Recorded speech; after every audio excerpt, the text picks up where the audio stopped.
What happened inside the tunnel changed him forever. It starts with first snow over the Cheat River, late November, year 2011. The kind of ash-colored flurry that only sticks where the mountain keeps its shade. Down in the cut, where an old railroad spur once ran through Brushy Mountain, there's a brick-lined tunnel that still breathes iron and limestone like it never retired. Locals know. Places like that are older than whatever story you brought with you. The man who walked in that night was 38-year-old Thayer Mott. 2 years home from a blistering overseas contract where dawn came with a buzzer and the heat tried to erase you daily. Back in West Virginia, he did county roads, cones, culverts, sleeves, rolled exactly the way your grandfather approves of. Off the clock, he carried radios for fun, listened to the weather net the way other men listened to baseball. Thayer lived alone in a small cottage that apologized every winter for one window that never sealed right. And he had a rule: write things down and the world behaves, at least for a while. At exactly 1950, by a cheap, luminous watch whose hands never lied, Thayer stepped into the Brushy portal. He'd told dispatch Lenox Vale that he'd walk the right-of-way from Brushy to Quarry, check drains, note a small rock slide from last week, headlamp, warm white, a spare in his pocket because batteries lie. He descended the stone throat. Brick arched overhead, ballast underfoot, old rails long since lifted clean for quick money. He kept to the shoulder, counted steps, scraped slate from the crown with the toe of his boot, and wrote little facts on a card because little facts keep the big ones honest. 50 steps. The foot sound changed dry to damp. The tunnel sound, river on stone, temperature wind, steady drips settled around him. And then at 2012, something new slid in beside him. Not ahead, not behind, beside. A girl's voice. Not echo, not machine. A child's cadence without the child's confidence. First a rising vowel like someone tuning their courage. Then a single word delivered with precise hope. Thayer. Tuklo. He did not answer. In Monongahela County, rule number 1 for deep places is simple. When the dark learns your proper name, do not answer. The voice tried again. Thayer. A tiny clatter shoe to bottle somewhere along the brick. A little grit slithered down the wall. Thayer laid his left palm flat to the tunnel to tell his nerves where his body ended, lifted his radio with his right, and went bureaucratic on purpose. County Mott, Brushy Tunnel, on foot, moving west. I have a voice event. Log it at 2012. I'm not answering. Continuing slow to center. Line of retreat established. Over. Lennox came back with the calm you hear from storm spotters who've seen it all. Copy voice event. Keep that lamp honest. And if the dark tries to be clever, you be boring back. Thayer moved 10 careful steps. The story he didn't request kept coming. The floor sagged, a half-inch subsurface water chewing quietly at the bed. The left wall had the tiniest bow. A weeping drain left a snail-clean stripe. He crouched, touched the wet, tasted iron and cold limestone, flagged it, kept going. The voice shadowed him, not obedient, but parallel. Third try, it used the weapon, it had his name, and then added a confession. Even worse in a tunnel. I followed the light and I can't find it now. The hiss after the last consonant, tears. He pictured a dozen real kids from a dozen real houses. He ignored every single picture.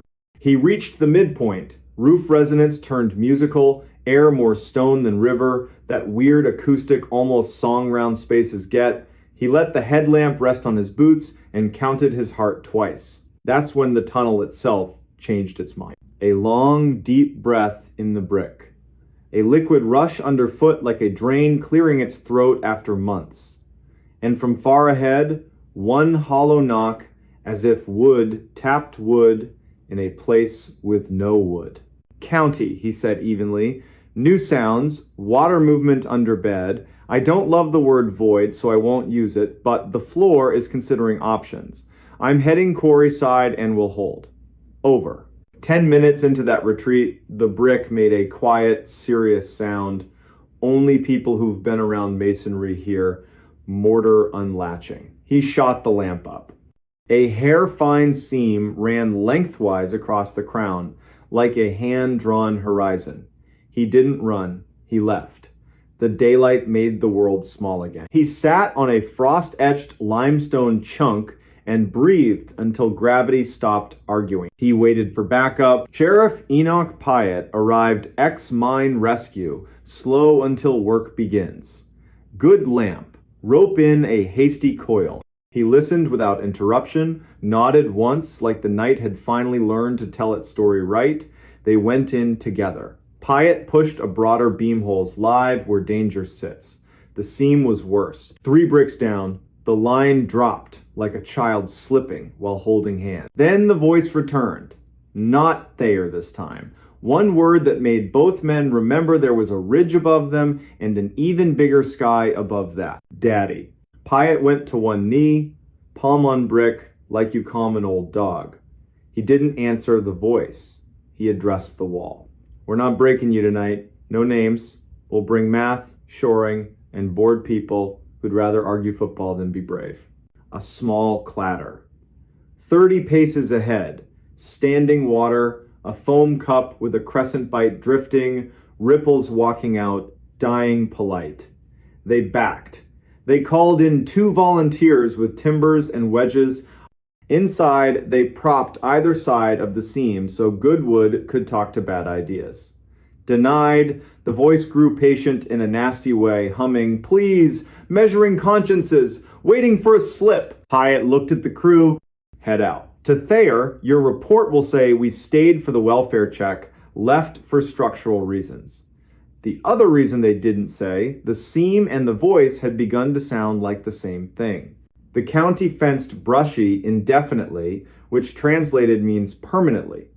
Teenagers found new holes. Grown men found other ways to leave their lives for an hour. Thayer went back to culverts and shoulders and the safe ache of good work. But the tunnel wasn't done with him. January brought gray armor to the river, wind to the sycamores, and a call from the county, meet Hobie Kress at the quarry side. Hobie was a snowshoe happy content guy who posted reverent videos in places that do not want influencers. He'd filmed himself stepping 5 feet inside the arch and dusting snow off his hat like he was blessing it. The county wanted a conversation, not cuffs. Against his will, Thayer liked Hobie. Clean cut, the smile of a man forgiven by the world for 30 years. Thayer said, the brick is tired, the river is mean, the air is not your friend. For once, Hobie listened. Then Hobie said something that wiped the smirk off. Fate. Thought I heard a kid in there. Thayer asked, what did she say? Hobie blinked, just my name. So Thayer started stopping by the portal after supper. Not to be a hero, to be a witness. Some nights need witnesses. Late February, year 2012. Thaw hit too fast. The valley filled with water's angry negotiations. 2 a.m. The volunteer chief blows the horn. Pyatt calls Thayer the kind of hour you don't justify your choice of company. At Brushy, the fence lay meek in briars. The tunnel exhaled a runner's breath. They set a line, moved to mark 3, and stopped, floor sound wrong. Pyatt's ankles, calibrated by years, said, Hollow wants a friend. Down tunnel, a light, not theirs. Clean, white, fresh batteries, eager to please. A man's voice, Mara, Mara, honey, answer me. Then the noise rescue people know in their bones. A foot into nothing, Scrabble. A half-swallowed curse because the man believed in God and wanted his attention, not anybody else's. Thayer dimmed, angled, reached, and caught Pyatt's sleeve not to yank, to warn bones. He projected county calm over a private prayer. Sir, stop. Aim your light at your boots. We're county. We're coming to you on a line. Don't step. Don't say her name again. The man froze like a new company rule just slid down from corporate. He lifted his light, then remembered and put it back on the floor where it belongs. Thayer and Pyatt bellied the last distance. A pocket of water had eaten everything under 5 ties. A plank mercifully there bridged. They slid the man back, clipped him, and sent him out on a promise of coffee. He would later tell the paper he cried, and no one made him feel small for it. He would not tell them the name the tunnel whispered to him to get him inside. When his light was gone, the tunnel was not quiet. The voice came one last time, not the child, or the child, upgraded for cruelty. Your father called for you, and you did not come. Pyatt closed his eyes by reflex, opened them on purpose. Thayer didn't move. He thought of a fluorescent desert overseas, a generator droning in 2 notes you can hear through walls. He thought of a high school hallway where the light always flickered and a teacher never once guessed what he might be good at. He thought of his mother laying a dish towel over biscuits she couldn't afford and doing it anyway, because sometimes a boy needs to see abundance he didn't earn. He radioed in a voice that knew how to hold a line. At seam, water in bed, void under ties, 10 to 15, past Mark 3. 1 civilian retrieved. Tunnel practicing party tricks. We are leaving in a walk. After the flood signed its name and crews policed the driftwood, small pieces that look like birds, big pieces that look like law, the county rebuilt the fence, bolted the sign, and kept the order permanent. The tunnel stayed. The voice, if it stayed, learned boredom, because this county does not answer. What the tunnel changed in Thayer wasn't superstition, it was speed. He started talking slower to people who live half their lives in the dark. He learned to stand on the downstream side of a bad decision, so if someone ignored a fence, his body'd be where it needed to catch them. He untied his boots on the porch, not the kitchen. Thresholds matter. Spring, the county finally replaced that chronic sycamore. A woman, Hetty Dockery, knocked on Thayer's door with a box of rooted maple slips and a photograph from her father's desk. A girl in an expensive dress and a useful coat gone since the 1970s. Hetty asked if he'd go with her to the portal and speak the name once. He didn't correct her, he went. She said the name. The tunnel gave back a sound like the end of a hymn key change. No organ. On the walk down, she stepped steadier than on the way up. Thayer married late. A nurse whose laugh lingers in rooms after the door shuts. They bought high ground, a porch that never needs apology, a basement that never needs courage. Some nights he writes 2 lines to keep the past small. The tunnel is still there, I am still here. In church, when a baby cries during a hymn, he doesn't wince. He lets the sound pass through like a storm already spent over another ridge. Ask him at the gas pump. No nonsense what the voice was. He'll give you the closest truth he owns. The dark repeats whatever it hears most. In a county that refuses to answer when a hole throws names at them, the dark learns boredom and moves on. He'll say it while checking tire pressure before driving out to a grumbling culvert. He'll be behind on sleep and alive. Teenagers will still swear Brushy has a ghost. Good. The night's big enough for practice. Daylight's big enough to remember a man went in, came back, and adjusted his life 1 click slower. Every November, first ash snow, clinging to Brushy's shoulder, Thayer pulls into the turnout, kills the engine, and listens. Sometimes nothing. Good. Sometimes river talking to stone. Better. Once in a while, a faint knock. Wood on wood, in a place with no wood. He does the thing that saved him in the tunnel and saves him in living rooms and hospital corridors where grief learns to smoke. He doesn't answer. He breathes. He makes the world small. He turns the key and drives to the next address, where a drain needs to remember what a drain is. What happened inside that tunnel did change him into the kind of man who practices slow, decent caution. Rope in the truck, second lamp in the pocket, habit of calling the county when a night grows teeth, and taped to the fridge, written in words, not numbers, a simple instruction for the people he loves on some future windy night when the siding is practicing scales. If you hear your name from a place that cannot love you, do not answer. Count to 20, call me. Count to 20 again, I'm on my way. He moved into a house that wasn't empty. All right, today's story takes place in a quiet Hudson River town, late October 2021. It starts like a normal move-in. It does not stay that way. Rowan Kell is 37, lean, practical, the kind of guy who has carried other people's boxes for years and finally gets to carry his own. He buys a tall, tired Victorian on Wemple Street Widow's Walk, slouching porch, stained glass over the stairs. On paper, the house has been empty for a season. Before that, a retired school librarian lived here.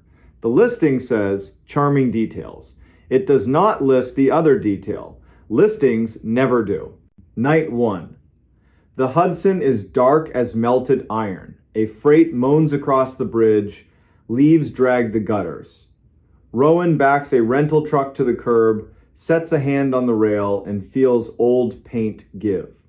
Inside smells like dust and lemon oil. The floor has that note old houses sing when they map where feet prefer to travel. He makes a bed, sort of. Cooks eggs in his grandmother's pan, eats by the open kitchen door. To the west, wind chimes, arguing with themselves.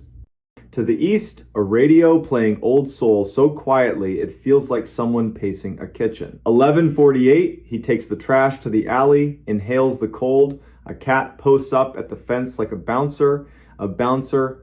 He laughs, goes in, deadbolt, chain, lights off except a small lamp in the front parlor. 12:17. From the kitchen, a drawer opens, wood on wood, soft, then closes. He's not asleep, he's in that new house mode where your brain catalogs every sound like pop quiz questions. The drawer again, same speed, same breath. A single spoon ticks the divider, like a hand lifted it, weighed it, set it back. Rowan breathes, runs the script. Houses settle, pipes rehearse, mice sound huge at night. He pads in on cold boards. Every drawer is flush. The counter is polite and empty. Moonlight makes a pale square on the table. He opens the top drawer and shuts it, imitating the sound. Okay, brain, there you go. He puts water on for tea because people who aren't afraid make tea at midnight, and that's when he sees it. On the pantry door, shoulder height, a little wax circle, a fingertip habit mark. Years of touch, wiped and redrawn. Not fresh, not ancient, just used. Morning is chores, locks, heat, chimney. The locksmith, Nate, admires the old brass and swaps the cylinder. A neighbor shows up with a casserole wrapped in a cherry towel. Her name's Avril Peak. She bakes when weather thinks too hard. She mentions the librarian kept hours you could set a watch by and casually says, if the attic fusses after midnight, check radiators before raccoons. These old girls bang. After lunch, the house tells him a secret. In the coat closet, his elbow finds a seam. He presses. A narrow panel sighs open steep servant steps between pantry and the back corner upstairs. He shuts it, opens it again, because that's what you do when a wall suddenly becomes a door, and dusts the threshold to see if anything uses it later. That night, the river breathes colder. He writes a list at the kitchen table. 12:20. Toothbrush in his mouth. The dumbwaiter slides 2 inches and stops. Rope creaks, goes still. He watches the pantry door in the mirror until the fog clears. 1:44, he wakes to the smell of toast. The toaster is unplugged. He quietly laughs at himself and rolls over. Day 3. Riverwalk, hardware store, Goodwill drop. He returns at 4 and through the frosted front glass sees a shaped shoulder, hand step back. He enters slow. The air smells faintly of lilac drawer sachets. On the entry table, a small tissue bundle. Inside, a brass key, smooth as a worry stone, stamped with a single letter B and a scratched number 1. Not one of his. In the kitchen, a thin line of flour has moved, like a cup was set and lifted. A cup is clean, drying on the towel. In the pantry, the dumbwaiter rope quivers and stills. At the back stair threshold where he dusted, half-moon prints. Not boots, not bare, soft sole, small or careful. Rowan opens the closet panel and speaks into that narrow dark, calm. I own this house. I move slow. I don't throw people away. If you're real and you want to stay real, tell me your name. He hears a decision being made. A scuff at the top. A pause on the third tread. That small, quick run we all do to pretend we're not afraid. She appears on the last step. Late 50s, hair pinned, cardigan mended, with proud little stitches, wool socks in tired slippers. Her eyes scan, land on his, and choose honesty. I'm Imre Blakely. I looked after Miss Renner for a year and a half after the snow that broke her hip. I stayed after the service because the realtor kept telling me the date and I couldn't hear it. The pantry door knows me. The back stair knows me. I didn't mean to startle you. I made tea because a house should know the sound. Whatever speech Rowan thought he'd give, gone. He says the one true sentence he has. I wondered if the dumbwaiter was flirting with me. Imre almost smiles. The key? Service key, she says. Miss Renner gave it to me when the ramp went in.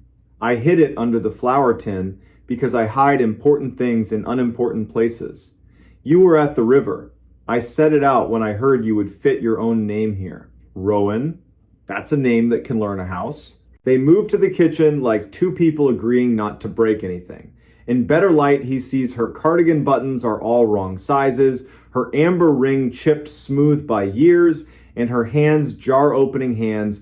She apologizes for the flour. She baked biscuits yesterday because the house woke up hungry. There are 3 in a tin, second shelf. She's not a thief.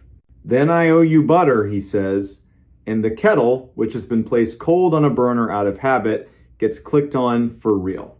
Over tea, she gives him the owner's manual, no inspector rights, where radiators bang after rain, how the pantry hinge forgives more quickly if you hum, wax the dumbwaiter rope in November, scold it in July. The cellar light needs 2 breaths to remember it's a light. The center post should have been replaced 20 years ago. The house forgives it monthly. The drawer, top right, always slides back a spoon's width. Miss Renner kept a rubber band there because elastic keeps secrets better than a latch. The sound he heard was the spoon settling. The house was pointing at the elastic. Imre stands. I'm in your way. I meant to say goodbye and got embarrassed. I'll leave by the back stair. I'll leave the key. If the pipes talk too much, call. Rowan surprises them both. Stay for supper. Averill brought a casserole. I repay towns by eating what they hand me. They eat coats on because the heat schedule's still formal. Imre tells small, dignified stories. Miss Renner sang morning hymns without believing because habit and comfort share a coat. The back bedroom, under the little eave, wakes early on snow days. Whoever sleeps there will always beat the plow to the first cup. The cast iron sink has a comma-shaped chip, permission to keep going when a sentence seems finished. Before she leaves, Imre asks for a plain blessing. Not church, just something to keep people from sharpening themselves on the wrong edges. She closes her eyes, breathes once, and says to the floorboards, "We will act like neighbors, even when we don't believe in that word. We will be dull when the house asks us to be dull. We will answer with our bodies only when we are sure our names will be kept. We will not talk to empty rooms about the wrong things, not after dark." The panel closes on her shoulder. The quiet that follows feels chosen, not imposed. Rowan drops the service key in a little dish by the door. Tools like to know where they live. Weeks pass. He learns the wall of stained glass catches fire at a certain hour. He files a note with the county to acknowledge the back stair and the title. Some arrangements need paper when a house changes names. He returns Averill's towel with a loaf of something he hopes counts as baking. Sometimes he finds signs of Imre that aren't mistakes. A box of matches where there weren't any, a clean cloth folded where he'd left a crumpled one, a tidy list on the underside of a pantry shelf, wax rope, check lint trap, tuck draft snake. He writes thank you in the margin with a dull pencil. Late November, Averill appears with a county inspector who measures politely and asks the best question a bureaucrat can ask. Does this panel count as a door or a hatch? Rowan says it counts as a secret that deserves to be acknowledged. The inspector actually writes that down. That night, the wind returns with a dry old paper hand. Far on the river, a horn pulls a long, low goodbye that never is. At 1:44 in the Eve bedroom, Rowan wakes and listens. Radiator tap, dumbwaiter's shy inch, the spoon's little settle, a jar lid pop like someone forgot to loosen it. He smiles into the dark and whispers the rule he's learned here. Not answering. Not tonight. In December, the first snow is generous. Rowan learns to broom the steps like porchmen do, always pushing to the same drift, so it learns its place. Imri leaves a cream card with her new address.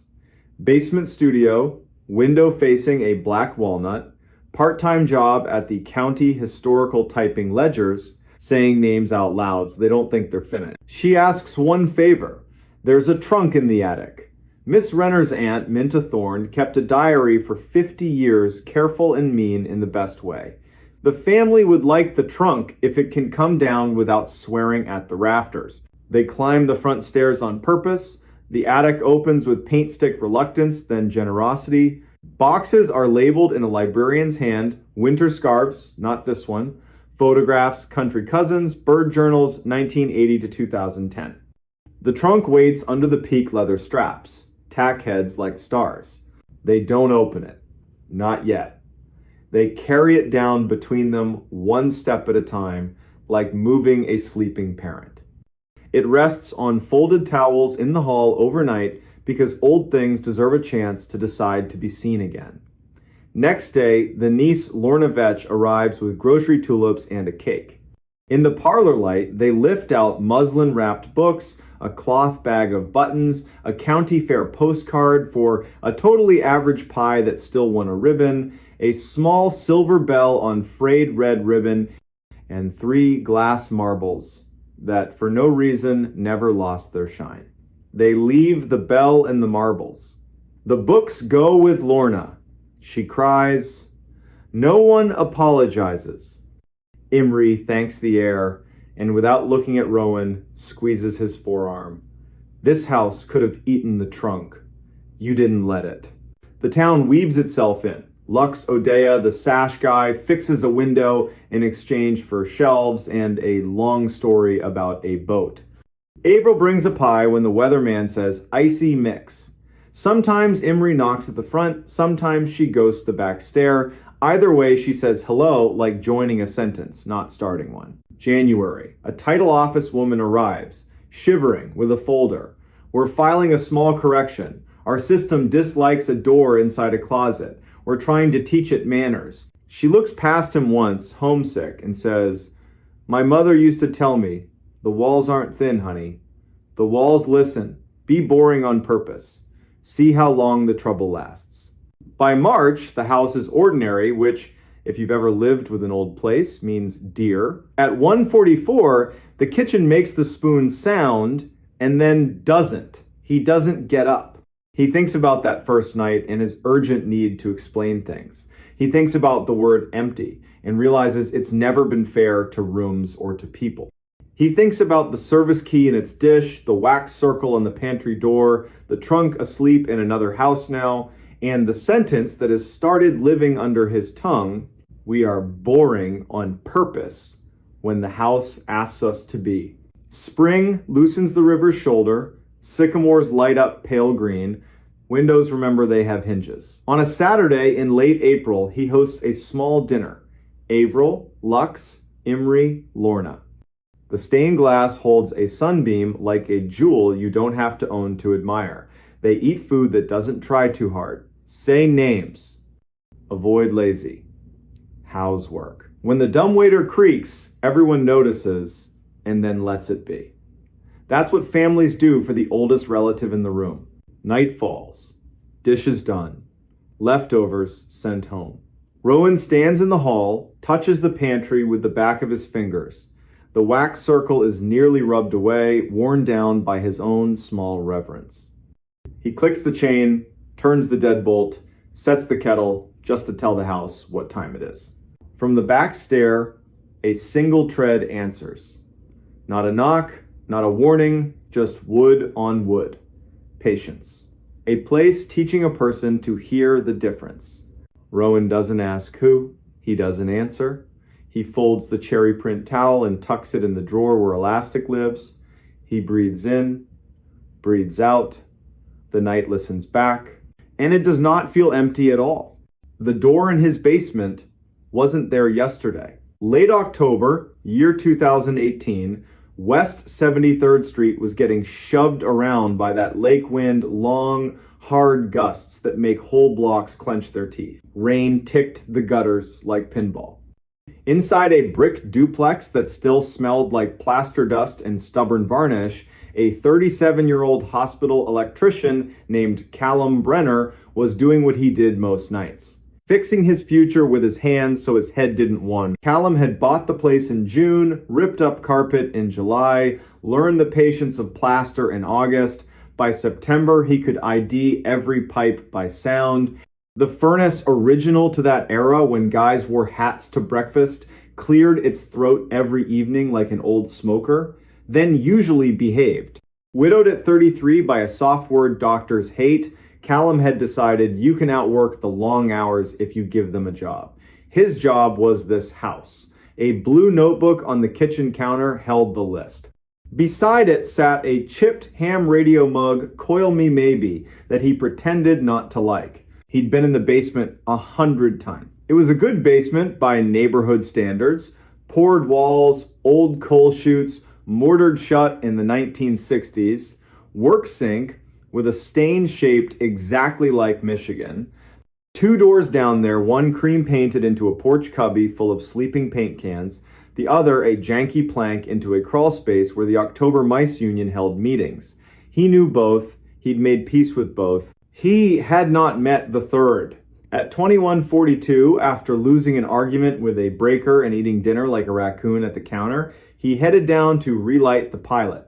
He liked that moment, the polite click, the soft whomp winter delayed by a thumb. He rounded the stair, set his phone on a joist for light, looked up, and stopped, like someone was dimming him instead of flipping him off. There was a door in the west wall. Not a door he must have missed. Not boxes stacked weird. He'd scrubbed that concrete in August with vinegar and a bad attitude. It had been wall. Now, it was a door, same indifferent cream as the other trim mortise latch, casing with the exact roller lint pimples from some distracted owner 3 tenants back. A strip of blue tape was slapped across the brass like a utility tag. It even crunched under his knuckle when he knocked neither hollow nor solid. A hotel of a sound, Callum said it out loud. Because good rooms appreciate honesty. That was not there yesterday. The furnace clicked, caught, and steadied as if proposing a trade. You let me keep one mystery, I'll give you heat. He stared at the tape. It said utility in tiny letters and a number no department in Cleveland uses. Upstairs, he wrote it in the blue book.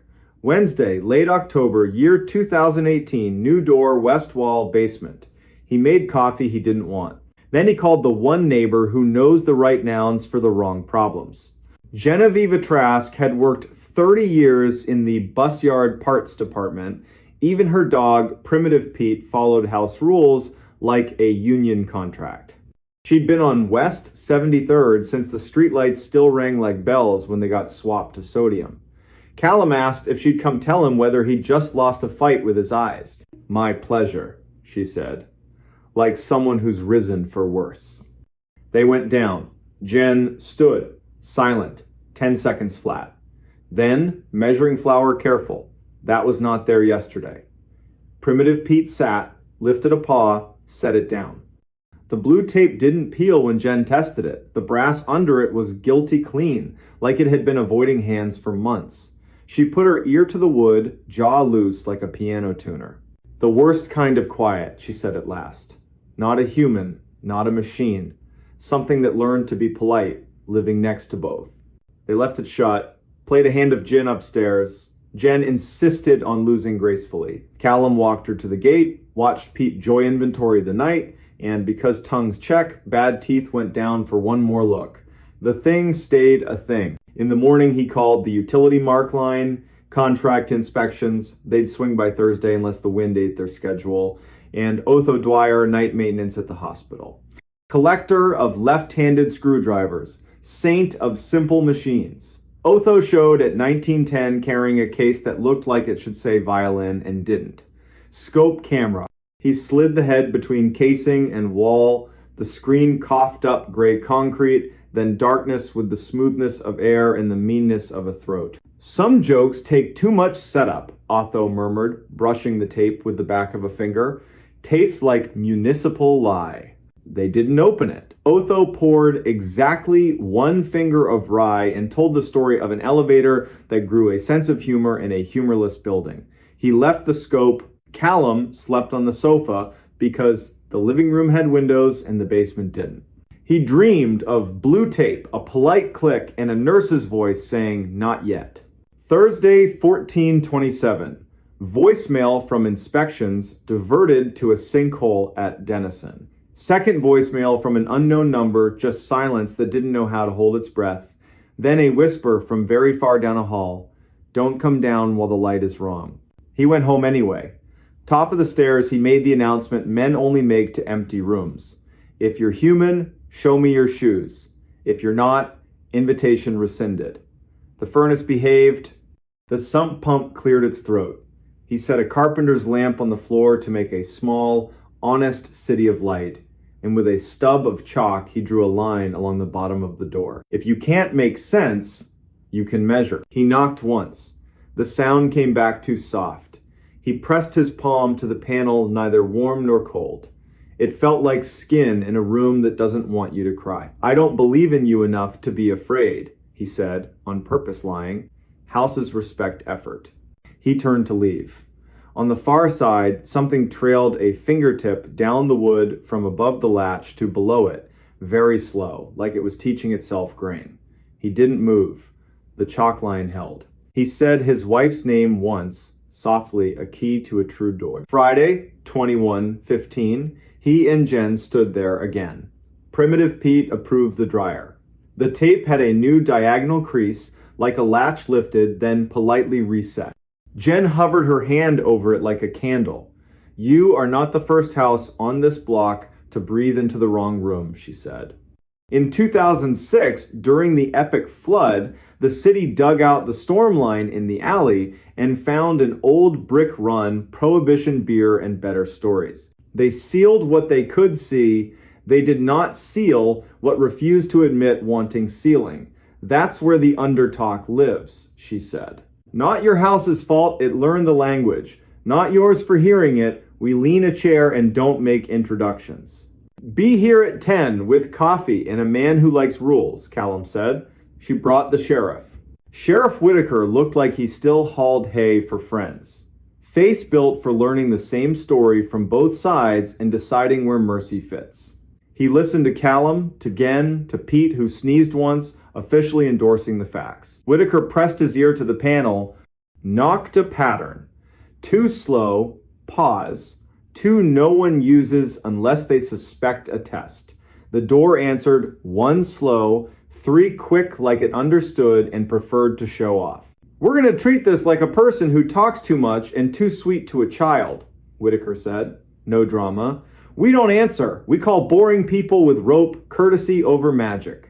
At 10:50, Building Inspector Ninette Polk arrived, clipboard, caution tape, and two public works guys who dig with shovels and silent. She measured, tapped the concrete with a screwdriver, jaw loose, head cocked.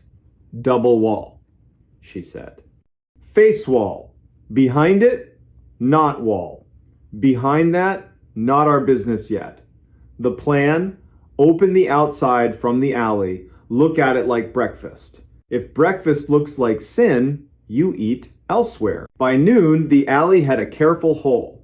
Brick, then more brick, then a slump of coal pretending it wasn't old. Ninette rolled her light into the throat beam, sliding along clay to a small cleared space. A tin cup, a folded blanket whose corners remembered hands, a stone pile with soot above it, a fire where fire made no sense. We've had squatters, she said. We've had people who didn't choose to be squatters, and we've had tunnels that confuse maps.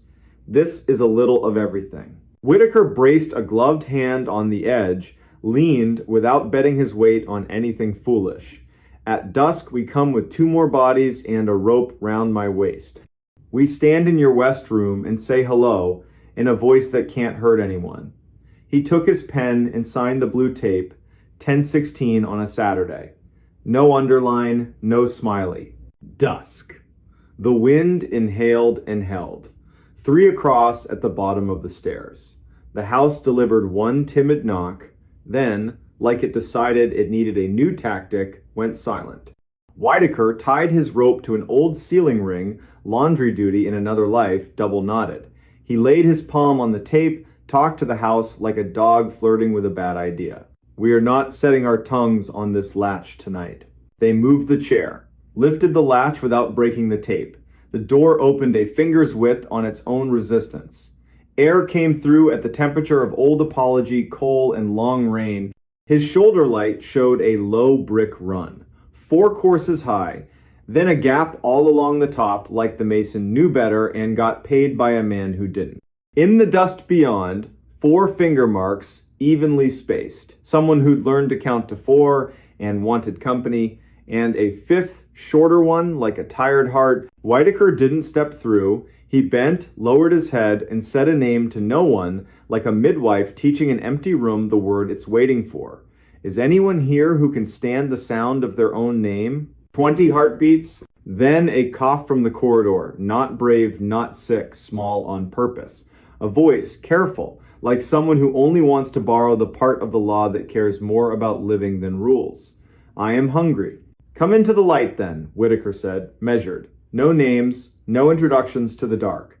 A face glanced into the cone, then jerked out. Quick. Private decision.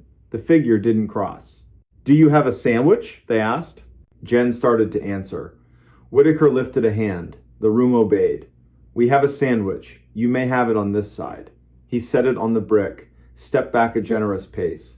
A thin hand took it. Gratitude made of bread and shame filled the small room. I didn't steal the ring, the voice said. The ring was already in here. It's welded to the wall. We'll speak again in the morning, Whitaker said, as if this were any kitchen, any night. If you're still here, that would be a blessing. The dark laughed, once surprised at the word blessing. Then, I'll be here, the rain decided to stay. They closed the door.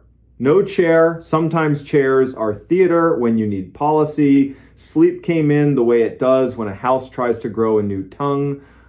Morning, the chalk line had a clean nick where the door had opened and closed. The tape now had 2 creases. In the alley, the little camp had a second cup that hadn't been there. On the brick, a note, careful hand, fountain pen tidy. Thank you, I won't be here long if you leave it. I know the way that does not ask you to break your rules. I followed voices, and that was my mistake. I am leaving now by the other mouth. Nanette read it, folded once, bagged it, dated it in words events like this should resist numbers. Sometimes people want a story, she said. Sometimes they want a door that says, no, we'll build you the second one. They hired masons from Ohio City argument-winning walls. A second wall went up in front of the first, tied with rebar that enjoyed its job. They pumped the crawl with flowable fill. Fill is kinder than concrete. Cut a new drain to the alley with the city's blessing, which almost never happens and did. They left the door hung for the sake of the room so a man, mug in hand, a year from now, could touch a latch and remember that fear behaves when it isn't fed. One Sunday in December, after the work and after the lake found its winter voice, Callum stood at the bottom of the stairs, set a sandwich and a thermos on the brick, no speech, no theater, listen. The house was just a house. You don't get to grow a new door without telling me first, he said, mostly to make the air file the sentence somewhere. Winter settled. Primitive Pete suffered boots. Jen taught Callum to let houses tell their little understories without volunteering his name. Whitaker sent a holiday card with a knot on the front. Otho reclaimed his scope, pretended to be offended at how clean the lens came back. Nanette drove by twice in January to make sure the wall looked like it meant it. In spring, the city found more legacy brick down the alley and filled that too. The report used the word legacy like a period. Every now and then after midnight, wind slides between those houses like a memory that learned to walk.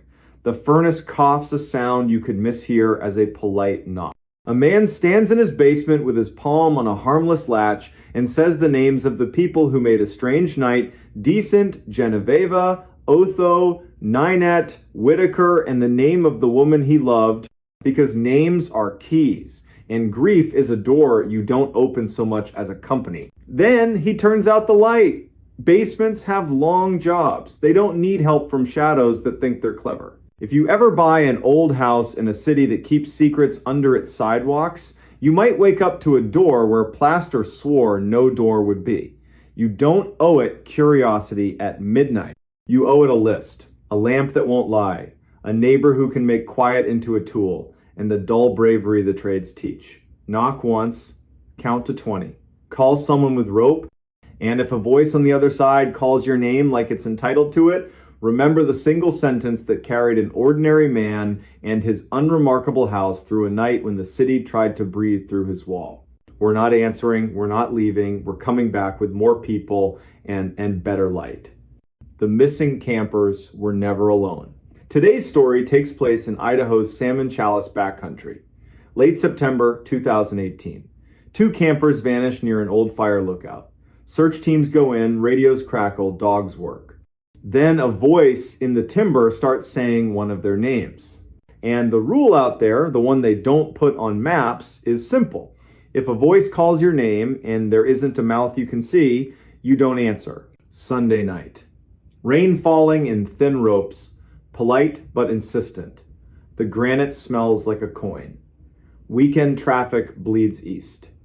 In Shoup, the cafe lights go down. The river keeps its sentence. On the 3rd floor of the county building in Salmon, under humming fluorescence, dispatcher Kaya Merritt settles a headset and sips from a chipped mug. 41, good at hearing the difference between wind on a mic and fear in a throat. At 21:47, the primary line rings a childlike rhythm. Kaya picks up a careful male voice. I need to report 2 overdue campers, my cousins. I'm next to their truck at the Loon Creek turnoff. The camp host told me to call before I get brave. Kaya goes methodical. Names: Ivor Doss, 42. Lena Doss, 38. Boise people. Left yesterday with a light kit and ridiculous amount of jerky. Destination: Ridge by the old Jarvie lookout. They brought a radio. They also brought stubbornness. Stay with the truck, Kaya says. Do not step into timber. Coordinates go into the form twice, clean. Deputy Roland Knapp, 39, a face that makes people tell the truth by accident, drops a cup of stew and starts his hour-long drive. Ranger Nick Salcedo checks in from a cabin near Panther Creek. Patient voice. Knows where people make their first wrong decision. By 22:40, red and blue lights lay themselves across wet trunks at Loon Creek. The blue Ford is locked. A map inside is soaked, still readable in a bleeding wet. Camp host materializes. The pair planned the ridge, backed in for an early exit. Rain's coming, he'd warned. Rain brings the air alive, they'd said. Nick slides the map onto the tailgate. A penciled circle on the ridge. A dotted line up the wrong drainage, then corrected like a man who doesn't like admitting guesses. Beside the circle, Lena's neat list. Stove, coffee, headlamp, prayer. Time matters, Nick says. No volunteer conga line onto wet granite at midnight. Cousin stays with the deputy. We do this steady. At 1, they find the camp the way you sometimes do. Ghost of a new fire ring, a tiny cairn somebody couldn't resist.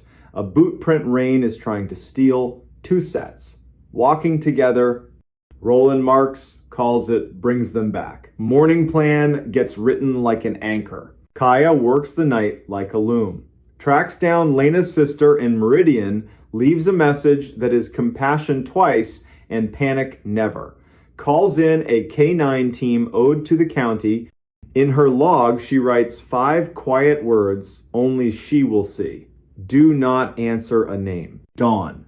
Cloud lifts, leaving diamonds on every needle. 15 people drink black coffee at a folding table.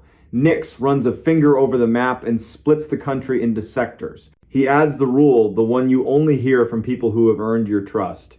If you hear a name and there's no visible mouth, lock eyes with your buddy, say their name, make them say yours. Do not answer anything from timber, not even if it uses your song. A new kid raises a hand. Is that folklore or a line I can put in a report? It's how you get home for lunch, Nix says. Teams move out with that respectful, quiet September pines demand. Dogs in bright vests quarter the slope. One line takes the spine, another slides into a black burn, snags like busted metronomes. Thayer, the cousin who made the call, walks with Deputy Knapp, not because he should, but because men who wait at trucks break in slow ways. At 9:19, a dog gives a small bark. I found your idea, not yet your person. Handler Ione Taggart slips among ferns and retrieves a rolled shirt under a low lodgepole limb. Damp collar. Tiny stitched L. Bag. Tag. Ritual keeps hearts from shouting. 10:52. A voice calls a name, thin through timber, left of the draw, where a baby creek is deciding what to be. Lena. 2 syllables shaped like someone speaking into a scarf. Sounds like Ivor. Except Ivor's voice usually laughs at the edges. This one doesn't. It says her name and waits like a bridge. Nix lifts a hand. Heads swivel. Everyone refines a face. Thayer. Thayer. Roland. The voice tries again. Help. A dog bristles, then thinks better of it. Wind turns the voice into a trick. Now above, now behind, now whispering from the leaves at their boots. Lena. Roland plants a ribbon and a thyme on a larch and draws an arrow fatter than the rest. We don't answer, he says, calm enough to steady the world. We mark and move. By noon, sun saws through the cloud and turns steam into foxfire. Teams reset. Dogs drink in wide licks. The medic truck ladles sugar into paper cups. Kaya slides each bead of the day onto a string, times, places, and a line that means more than the paper can hold. Voice saying, Lena. No face. Afternoon, a different kind of luck. Farspur team finds a neat cone stacked beside a rock scratch. Lena, her sister will later say, loves to arrange things. The cones point toward a cleft the map calls nothing. Old guys at the cafe used to call it buzzard slot. At 16:31, they find Ivor. He's on his back, one leg crooked the wrong way, eyes open to the sky like he's willing to believe in it. Lips split white with thirst. He makes a sound that's half apology, half joy. We stayed on the spine, dropped too fast, rain shoved us into a bad shelter. We heard the lookout radio from the valley, the weather loop, thought it was a truck, followed it, found no truck. Then we heard Lena's name, my voice saying it, but not mine. I didn't answer. That's why I'm still here. Where's Lena? Nix asks from the edge of the circle. Went to water, said she'd follow a trail of tin cans and bad jokes back to me. Left a cone pile every 30 steps. Then the voice said my name, like her mouth. I said hers once, too soft for the trees to catch. After that, I held my tongue. She's been gone since just before sunup. 17:54. They find Lena. 10 minutes east, 2 pitches up, tucked into a granite room. One hand on a ledge like she meant to pull herself into another day, and paused here. Cold, not lost. Shy pulse. Hairline cut with the head's usual drama. Jerky pouch, empty. Pockets full of gravel, her attempt at a breadcrumb trail in a place that only prints with stone. Wind keeps the helicopter on a leash, so they burrito the pair in foil, wool, and intention. Move them by patient inches. Dogs trot with tails up, doing what dogs were born to do. Ivor talks about coffee like a religion. Lena says river like a baptism. On the tailgate under a county floodlight, lines running into arms, Lena gets her question to work. The voice, she tells Nix, it said his name. It came from the wrong place, above, behind, under my feet. I didn't answer. I counted to 50, then 50 again. Sat on my hands so they wouldn't lift like a trained dog. I just repeated your rule. Find a face. Say a name you can see. People get hurt up here when they answer a mouth that doesn't have their best in mind. You did right. Thayer. Because brains want drawers to push fear into we were never alone, were we? Lena gives a small, tilted smile. That's mountains for you. You're with wind. With water. With old decisions other people made and left hanging in the trees. We borrowed theirs. Wind behaves. Helicopter drops in. Medics step out with faces that make mothers cry from relief alone. They pack the dosses like a wedding dress into a trunk and lift. A scrub pine below the ridge, bows, releases, bows again. After midnight, Kaya types the sentence that chased her all day. The missing campers were never alone. She knows it's not a checkbox. She puts it in anyway. The weeks after, the valley chews it. In diners, it was echo. On lifts, radio bounce. In coveralls, catamount. Brain mirrors, and then quieter. The one sentence that matters. If you hear your name in timber and there's no mouth in sight, don't answer. A month later, blue sky so clean it feels stolen. The Dosses bring a paper bag to the ranger cabin. Knit hats, plain and practical. On the tag, Lena's neat line for when the wind forgets itself. They sit with Nix and, briefly, Kaya. Words are carefully unimportant. Nix talks burned hills learning green. Ivor describes a mispainted bridge teaching Boise patience. Lena says she now speaks her people's names out loud each morning, not to offer anything to the air, just to remind her mouth what it's for. She adds one small thing, offhand. Counting while it called, I pictured roll call. Teacher calls your name chalk in her hand. You only say here if you can see the chalk. That helped. By next fall, a laminated card shows up on the camp host board at Loon Creek. No sermon, just a rule in rainproof letters. If you're overdue, sit, count, save heat, call only when you see a face. Do not answer the timber. No author. The host denies it, then admits he likes that he would have. Winter lays down thin law. One dawn in a high cabin, a radio unplugged, says a name perfectly.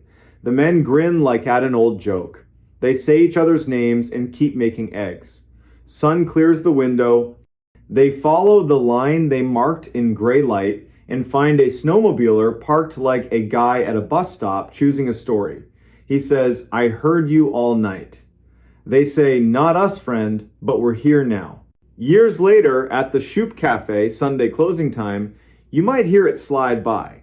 Loggers arguing about draws, a couple practicing their baby's name, somebody at the counter saying, those campers below Jarvie, they weren't alone. Nobody is out there. The hills keep you company, sometimes too well. If you catch Kaya after a shift, headset marks on her face, she won't give you a ghost story.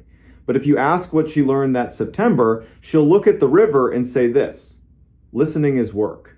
Names are tools. Home is where you only answer when you can see who's asking. A town can hold itself together with a quiet rule repeated by people not interested in drama. She might even add, very soft, that the missing campers were never alone, and neither are you, if your hands stay steady and your mouth remembers when to keep its strength. Then she'll tip well, step into a night that smells like pine and iron and rain, and head home where a clock mutters forward, a radio sleeps politely, and the mountains lean in, listening like they always do. She answered the wrong knock at midnight. In the winter of 2018, the town of Bethel, Maine, wore its silence like armor. Tuesday night, late January. New snow laid out in neat ribs along every curb where the plows had already passed. Porch lights glowed the color of weak tea. From the river came a long inhale that never quite exhaled. Inside a narrow blue house on Vernon Street, a lamp threw a warm circle across a kitchen table. A single watch ticked on a hook by the pantry, steady, polite, unhurried. The owner, Corinne Moreau, stood in wool socks, rinsing the last coffee cup from the adult class she taught on keeping family histories. It was the kind of work that lets a person listen more than talk, and she loved it for that. Her red knit cap sat low, her cheeks were still wind bright from the walk home. A heavy parka steamed on a folding chair.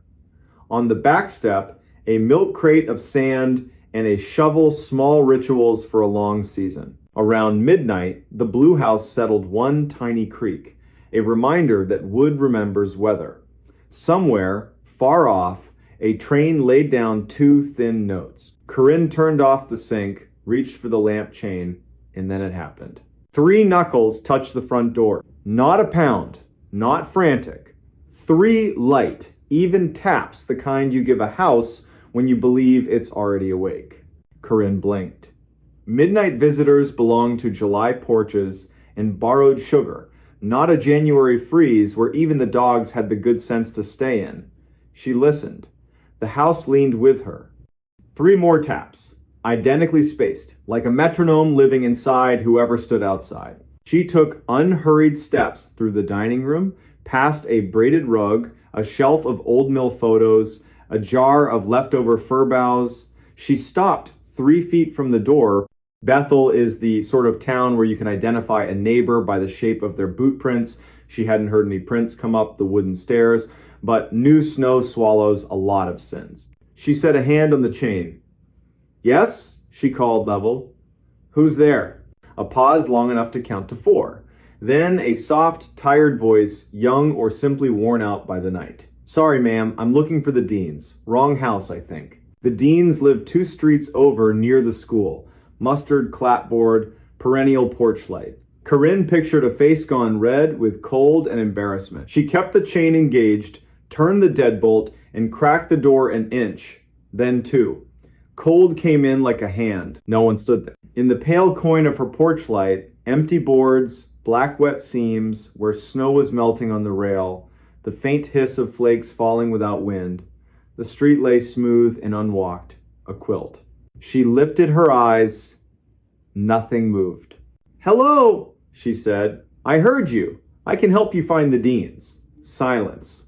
Something in her, something practical and sharp, disliked the game. She shortened the chain 1 link and eased the door shut. 3 more taps. Not at the door, at the living room window. Light, quick, like a sparrow asking to be let in. Corinne pivoted, left the front door on its chain, crossed to the dark window, and clicked on the lamp. In the glass, she saw her own reflection, cap low, mouth set. Outside, a blank yard, lilac bushes and white shoulders, no prints pushing toward the house. Behind her, the chain made a tiny metallic sigh, as if the door had settled. Corinne wasn't a fearful woman, she was a list maker. Lists fix chaos. If there's a problem in Bethel, somebody has a phone number for it. She reached for her mobile, found it under a magazine, and let the screen light her cheek. She considered reasons. A teen dare, a drunk apology, a stranger embarrassed to need help. She flipped the light to flashlight and went back to the door to test the chain. On the second link, the metal popped a bright tiny snap, a necklace breaking. The door opened another inch, not because she pulled, but because the swollen jam had been waiting for permission. Colder air slid inside. The porch looked like static. No silhouette, no shadow, just stillness. The unnerving kind you feel when a familiar room has been ever so slightly rearranged. Stop, she told herself. The door, the night. She closed it, reset what was left of the chain, threw the deadbolt, and put a palm flat on the wood. Out loud. For her own nervous system, she took inventory. Door shut, chain up, deadbolt engaged. I'm inside. Snow on the porch. No footprints. It's after midnight. I'm calling non-emergency now. Rilla at the sheriff's office answered with a flannel voice. Corinne summarized, 3 knocks, wrong name, empty porch, window taps. Rilla took the address, promised a deputy after helping a stranded car on Greenwood Road, and asked if Corinne was alone. Yes. Then, do not open again for anyone you can't see and greet through glass. Understood, Corinne said, and said Rilla's name back to her, because names make long nights shorter. She switched off the hall light and watched her street from the living room window. Across the way, the Blue House was dark. Miss Doyen had gone to Lewiston for the week. A camper sagged under a tarp. Farther down, the broker's wire reindeer still stood in their thin fur coats. Snow hushed everything. The heater sighed and fell silent. Shadows stretched, then tightened. Her reflection in the window became a stranger standing too close. She looked at the doormat, no melt. The rail, no hand. A soft shuffle at the back door. She didn't flinch. She moved by plan. The back door had a small square of frosted glass. Anyone became a blur behind it. Corinne set her fingertips on the wood. "Deputy?" she called, letting the word do some work. "If that's you, please speak." The shuffle paused, then nudged left, where the sand crate Saturday. Plastic tapped softly, like a toe on a toy. Fox? Curious neighbor? Someone deciding whether to be decent? A thin snake of cold slid under the gap and wrapped her ankles. She saw herself, from above, a woman in wool socks coaxing her house into staying brave. "Please," a voice said, but not from outside, from the dark phone in her hand, a live line hollowness. "Please, can you help me? Wrong house. Wrong number. I have the wrong number." She woke the screen. No incoming call, only her outgoing to the sheriff. She set the phone on the counter like it was an egg she didn't want to crack and realized her mouth had gone dry. A glass of water steadied her hands. Her teeth clicked the rim. Small, human, ordinary. The back door knocked again, not gentle now. 3 careful, even raps with weight behind them. The doorknob twitched, tested, stopped. Headlights washed Vernon Street with white bars. A cruiser idled. A brown-jacketed shape stepped into her porch light and raised a hand. Corinne's whole body let go. Deputy K. Bourdain, tired, decent, stood in snow-dusted eyebrows and a hat that had seen winters before this one. "Evening, ma'am. You called about a knock?" She told it straight. The taps. The wrong name. The empty porch. The window. The back door. The voice on a silent phone. He didn't smirk. He did the quiet arithmetic of a person paid to stand between strangers and the night. He asked to walk the perimeter. She waved him on. His beam skimmed low, the way you do when you care about tracks more than drama, he murmured to his radio. When he came back, cuffs whitened. He shook his head once. "Not a print," he said. "Doormat stone cold. New powder should have told on anyone coming up your steps. If they were here, they were careful or weightless." It read like a joke. It didn't feel like one. He thumbed the snap chain like a jeweler. Old metal. January is mean to things that work hard. He left a card. "If it happens again, call. Don't open. Even if it says my name, if it knows my name, call twice." He drove off with the small promises that keep small towns upright. Corinne reset the door, stood by the window until the glass grew warm under the lamp, placed the broken link on the table, and said the deputy's name out loud. Kellen Bourdain. The pantry watch ticked once in agreement. Sleep didn't come. She didn't insist. She dozed, sitting up in her grandmother's chair, to the heater's patient cycle and the sibilant peace of falling snow. Morning arrived honest. Plows took back the street with orange mouths. Coffee turned the world 1 degree kinder. Corinne ordered a new chain and deadbolt. The hardware owner offered to drop them by just to have something to do. By lunch, the bright brass was installed and the house breathed easier. By late morning, she'd nearly filed the whole thing under odd but survivable. She phoned the Deans, no midnight wanderer. She checked on Mr. Bix, his porch light would stay on. The librarian, honor Bly friend, former student, stopped by with a scarf over her mouth. Rilla says your house tried on a ghost. "A generous word for a good knock," Corinne said, making tea. When she mentioned the voice through a dark phone, Honor's hand went to her own pocket. "My Aunt Reba got a call during the 2009 storm," Honor said, "from my uncle's number. He was on the couch next to her. No sound. Then a voice used her name like it had a library card. She set the phone down and said my uncle's name twice. The voice said, no, like it was correcting her. Did she believe it? I believed the way she sounded when she finished, like she'd passed a test she never agreed to take. They made a plan. Supper at Honors above the library, cards, easy conversation. At 3:40, the hardware man fit the new chain, talking loudly and cheerfully about a raccoon that learned to knock with a spoon. Corinne dropped the broken link into her desk. Not to keep, just not to throw away on the day it happened. The evening at Honors was ordinary, in the best way. Garlic, old paper, a radio station from the middle of the country. At 10:10, Corinne walked home under a coin moon, let herself into the blue house at 10:32, and set her keys in the bowl. At 10:36, 2 quick knocks at the front door. She stood with her palm a hand width from the wood. "I'm not opening," she said, frank but not rude.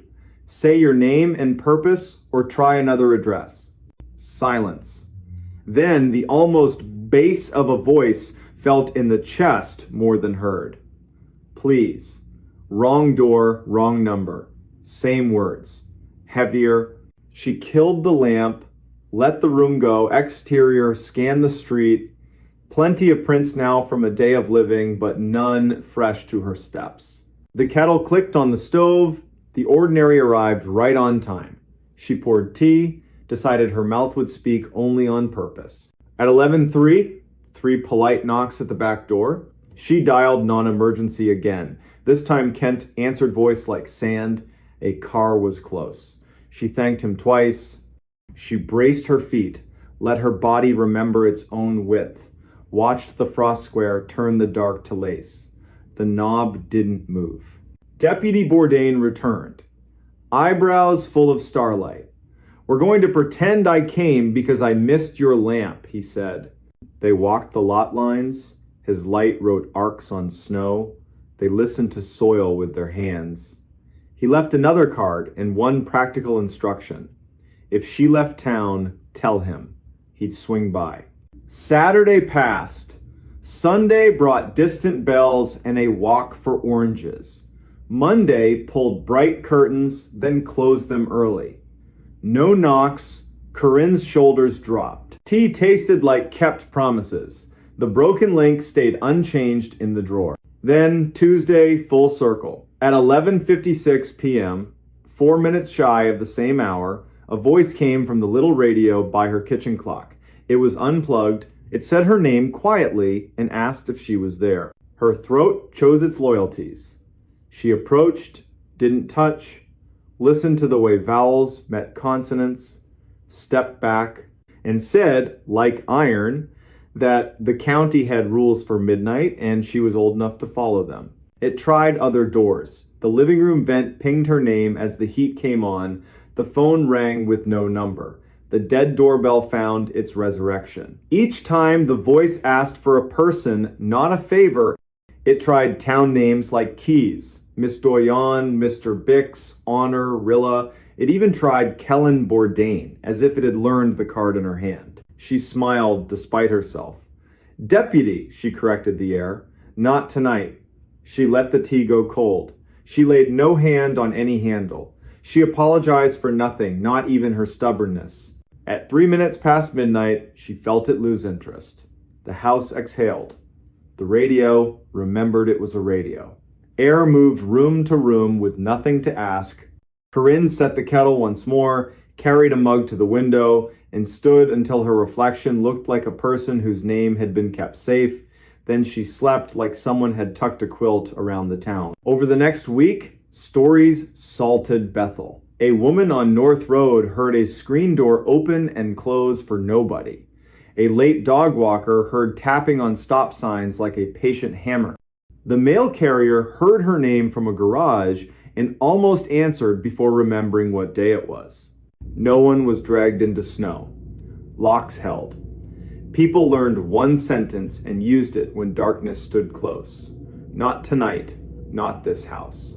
When the river loosened and the sun laid a silver road across it, Corinne and Honor watched the water tell itself a story.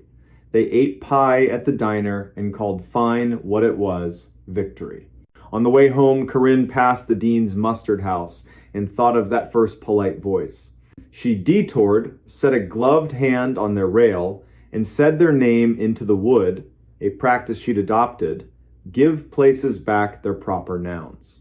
At her own door, the new change shone ridiculous and perfect against blue paint.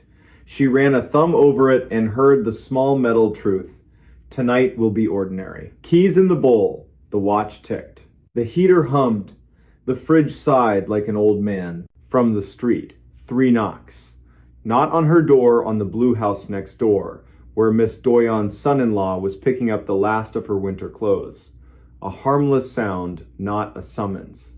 Corinne felt sudden tears. The body likes to test itself and then be returned to ease. She laughed Small Bell back in tune and said the sentence she meant to keep for every winter that followed.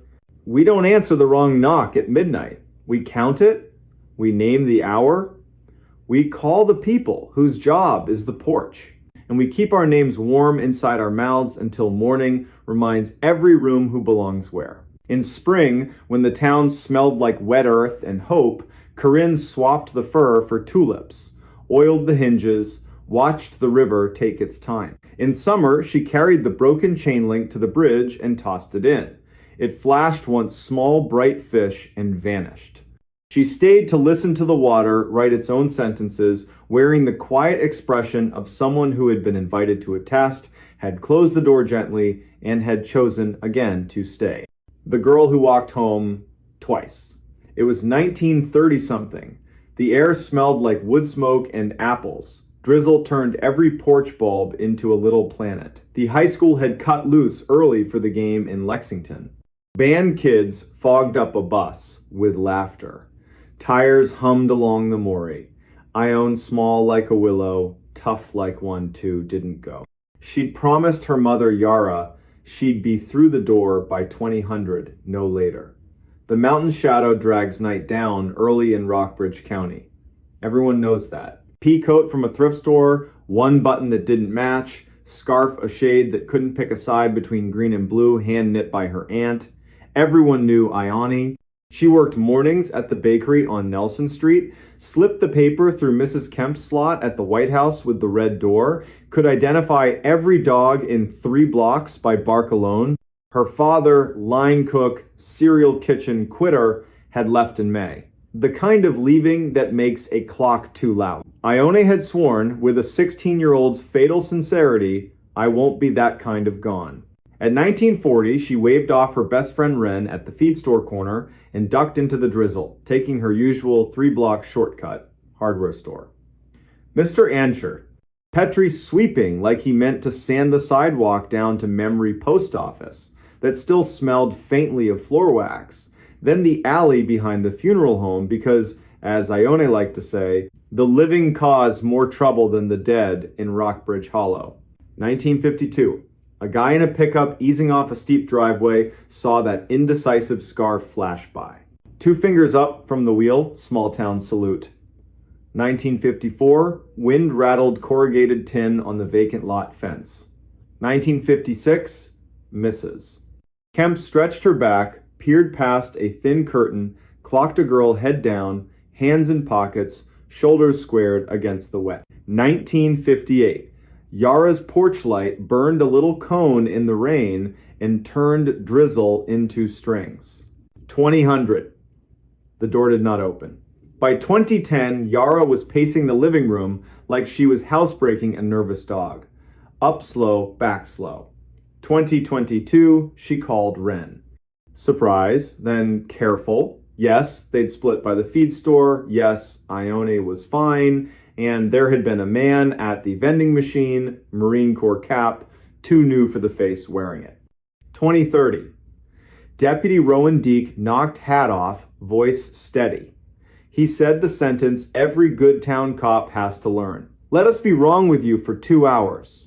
They weren't wrong for 2 hours. They were wrong for 3 days. Night 1.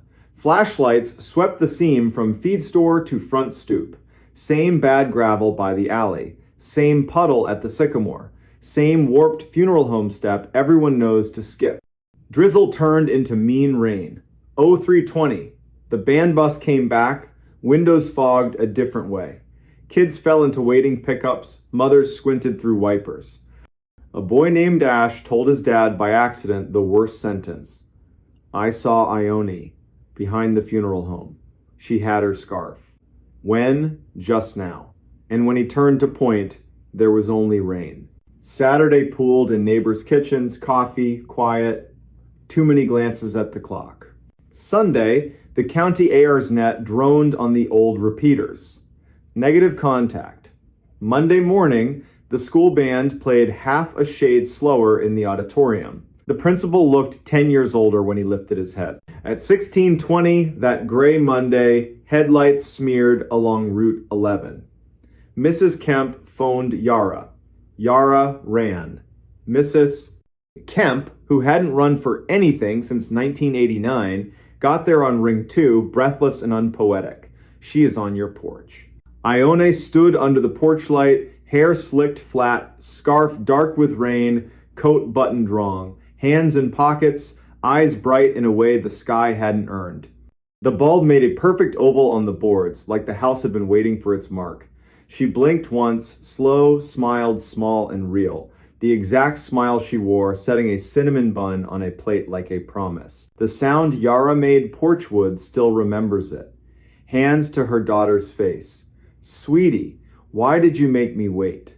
Ione stepped in like she'd only just noticed, wet as cold after 10 minutes. Shoes kicked off in their forever spot. She looked around, stared a beat longer at the stove clock, the plain round one rust comma on the wall under the nail. Half a laugh, swallowed. Deputy Deke came in careful, body language that said, I belong here, but I won't make the room smaller. Ione, he said, in that slow jailhouse tone that lets people choose their own shape of words. Genuine surprise from her. Deputy Deke, did you get a new car? He hadn't. She tipped her head like a bird when a window stops offering sky. Then why is it so quiet? Dr. Sigrid Hall, neat as a single sentence, took temp, checked pupils, asked, what did you do between Friday and Monday? Walking home. No flinch from the doc, just a neat note. Sometimes you leave people the only word they're willing to carry. More questions. What do you remember? Gray dog by the Coopers. The sound at the pipe bridge. The man with the new hat. Then, like 3 rooms misstacked. I don't know the rest. Her mouth around the O made Yara flatten both palms on the table like she was steadying the whole house. 3 weeks. Rockbridge Hollow learned a delicate routine. They let Ione be. Dawn at the bakery. 2-handed grip on the sheet pan. Reverent buns on paper. She stared at the post office bulletin board until the pushpins shone. Guidance counselor Emmer Holliday sat with her twice a week gentle work, invite a memory to take one step without pushing it down the stairs. On good light days, Ione would offer a new pebble. The river slapping the old mill race concrete. A walnut leaf rafting a puddle. Someone saying her name like a question, and she not turning her head. December showed up in one unsentimental dump of snow and refused to leave. Yara learned to sleep an hour at a time. The wood stove learned the new schedule without judgment. Christmas came with casseroles, feed store gift cards, and one perfect scarf from a woman who couldn't afford to buy it and a woman who couldn't stand to see the old one anymore. By March, the Maury pretended to be more than a river, and a fisherman found the marine cap downriver of the pipe bridge. He called it in and didn't touch it. Like a weird engine smell under your hood you hand straight to a pro. The man who'd worn it had drifted back to Roanoke the day after Ione was found, paid his motel bill, smiled at an elevator that apologized for itself, and left. The cap had no story the town could use. Spring, summer, peepers screaming, telephone wires singing when the wind drops off the ridge full of opinions. In September, 1 year minus 2 months, 17-year-old Ione stood in Yara's kitchen at 1943, poured tea she didn't want.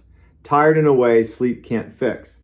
Yara, to keep from saying one thing too loud and scaring 3 others, wrote a safe talk list on the back of an envelope. She never got to use it, because in 1947 the front door opened with the exact little 2-tug rhythm of someone who lives there. In the entry stood Ione, peacoat, mismatched button, that undecided scarf, hair wet from a drizzle that did not exist on Nelson Street, eyes bright in a way that made the room back up by instinct. The Ione holding the teacup rattled the saucer, set it down, turned toward herself and made a sound. The porch calls a bird hitting glass. Doorway Ione smiled, small and real. I'm home, Mama. The stove clock ticked one very loud second and then remembered its manners. Deputy Deke again hat in hand. Dr. Hall's stethoscope already warmed the way good doctors do. Counselor Emmer put both palms on the table and didn't sit until Yara did. The town did not come. A small place knows when a crowd ruins the edges of a miracle. They asked gently, when did you start walking? Where did you turn? Did anyone speak? What did the river sound like? Doorway Ione answered with the same script as a year before. Dog, pipe, bridge, hat, walnut leaf. The difference wasn't the words, it was the way the room caught them. Every sentence landed like the place had already set a plate. Deke stood in the kitchen threshold and looked both ways. He saw two girls, he saw one, he saw none. He kept his face steady so the room could borrow it. Sheriff, Judge Crease, how do you write this in a report? Breathe with me, the practical spells. They kept both Ionests in the room because what else do you do? Dr. Hall took two pulses, one just off the other. Checked eyes, left, right, months backward, both did it. Two wrists, two heartbeats, both wrong in different right ways. Her face gave nothing away and everything all at once. 2140. Somewhere down the block, a stubborn riding mower coughed into one more season. Emmer broke the spell with two perfect lines. We're going to give the new arrival an apple, and then gentler. And we should stop calling her the new arrival. They gave her the apple. She held it like a small planet, looked at it, at the clock, at Yara, at Ione, at the hallway, to the bedroom where long division and bird names had been learned. Then, matter of fact, not triumphant, not afraid, there are two of me here. The tone wasn't a request. It was a math answer. She had finished counting and was waiting to be told what the number meant. The town did what towns do when the world tilts and insists it's always been level. They made order. Cedar chest to the living room. Second bed. Pastor Rowe came kind mouth. Better history. He knows how to talk without turning a room into a church by force. The sheriff, the judge, and a university woman from Lexington with a voice that makes you believe machines can help without showing off. Her term, identity event. It looked great in a report and was useless at the kitchen table. That night, Yara dozed and woke, and dozed and woke. Twice, she stood in the doorway and watched two girls sleep by lamplight. One hand out of each blanket, palm open the exact way Ione had always slept, as if catching sleep required a hand ready. Twice, her mother hand reached to pull a blanket higher and shook in a brand new way. Morning stretched the house back to its old shape. The bus hissed at 07:45. The driver glanced at the porch without meaning to. Mrs. Kemp knocked once, left rolls, and a note with only the date she believes. Inked things are harder to argue with. The university woman returned, politely eager. Separate mic channel. Smell test, cinnamon, eyes closed. A metronome on the table whose pulse keeps time. She packed up at noon with good manners and eyes full of a curiosity that doesn't need oxygen. For a while, Rockbridge Hollow held. The girls washed dishes in a choreography that invented itself in 48 hours. Tea the same way. They walked the block at dusk together. They did not cut behind the funeral home. When they slept, their breathing went just out of phase, then remembered itself. Like two clocks learning, they didn't have to impress each other. Then the bill came due. Day 10. A pale circle under older Ione's left collarbone, coin-sized, cooler than the skin. Dr. Hall's smile stopped at her mouth. Her eyes kept the truth. Sketch on the chart, pictures keep you honest when words want to pose. Day 11. A match on newer Ione's right collarbone. Day 12. Two circles bloom, each wrist, opposite sides. Opposite girls, like a mirror taking inventory. By day 14, the girls had learned to move like two people carrying one big tray through a narrow door. Day 19, they'd invented a way to argue that didn't injure the room. Day 21, the circles resolved into a constellation the doctor couldn't name, and then, just as impolitely as they appeared, they faded. Not all at once, one by one, soft as a hand, smoothing a wrinkle back into weekday skin. Day 24, dusk, the hour when Rockbridge problems either introduce themselves or forgive you for not noticing newer Ione stood on the porch, undecided scarf at her throat, and looked toward the feed store, the funeral home, and that walnut root that heaves the curb. I should walk, she said. Older Ione, very quiet. I'm tired of walking. Both were true. Yara chose the loudest kind of bravery that makes no noise. We'll walk together to Pastor Rose, she said, and lend him our feet for 1 block. Then we'll come home. They did. The town watched by sweeping already clean porches. The girls returned, ate, slept. The circles faded, like a bruise deciding not to be dramatic. Day 31, 05:20. Newer Ione rose, made tea she didn't want, folded the undecided scarf on the table, smoothed it with both hands, thumbed the mismatched button, and laughed without humor, private joke between her and the world. She opened the door to rain that wasn't there for anyone else and a porch light that was. She stood on the exact board as the year before. Turned, as if to give someone permission to follow. No one did. Step 1. Step 2. By step 3, Yara was awake. A mother knows her child's stares. Ione, she said, not church voice, house voice. The girl smiled.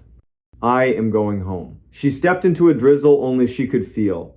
The porch light held her 1 heartbeat too long. She walked 3 blocks, hands deep in pockets, cut behind the funeral home, past Mrs. Kemp's window. Mrs. Kemp stood to stretch and saw a girl head down through sheer curtain and did not lift it. She had learned a hard lesson once and refused to write a new one. 5:54, Yara's door opened again. Older Ione, the one who'd returned that impossible Monday in the year 2004, stood in the entry with her scarf in one hand and coat over the other arm, crying and not crying, joy and disaster braided. Mama! No words back. Some truths are for skin, not air. Yara crossed the room, palms on her girl's face, while the clock hung its seconds without comment. By noon, the rain that hadn't been real for anyone else gave the day back. Dr. Hall, efficient, kind, wrote 2 lines she'd never bother a medical board with. Their grammar wouldn't survive.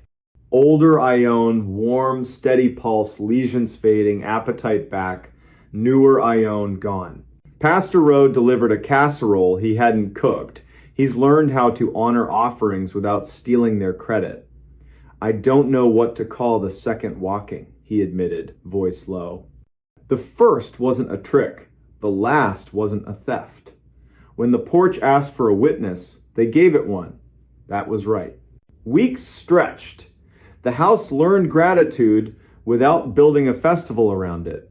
Ione went back to mornings at the bakery, face to the heat, wrists remembering cinnamon's weight. The Tuesday dollar tip from Mrs. Kemp returned some customs, survive any weirdness. One Sunday, Wren braided Ione's hair on the stoop and didn't cry until the knot that spot where promises and prayers looked the same. Deputy Deke waved with 2 fingers and didn't slow. Habits keep towns from unraveling.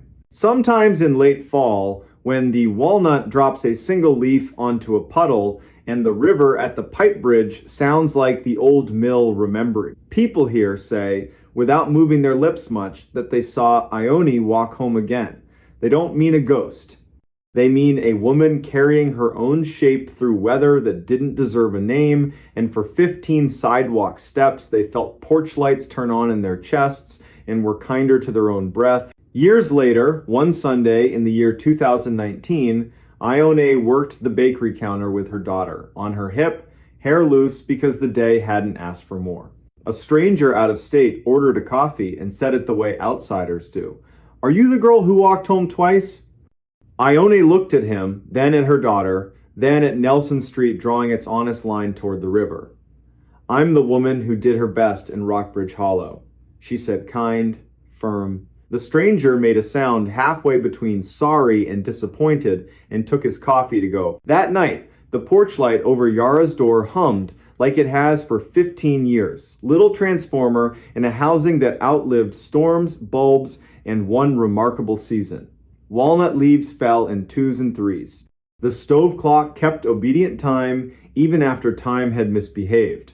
Yara sat in her chair, listened to the night count itself, and felt the house settle into its old bargain with joy and fear. She spoke one true sentence into a room that had earned it.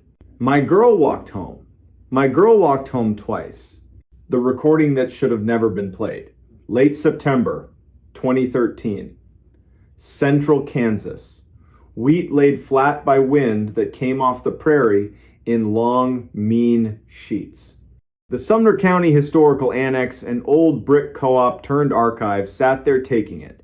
Inside, one lamp, one table, one woman. Her name was Vesper Lyle, 38. Precise. The kind of voice you imagine coming off a radio tower at dawn. Archivist on paper, stubborn caretaker in practice.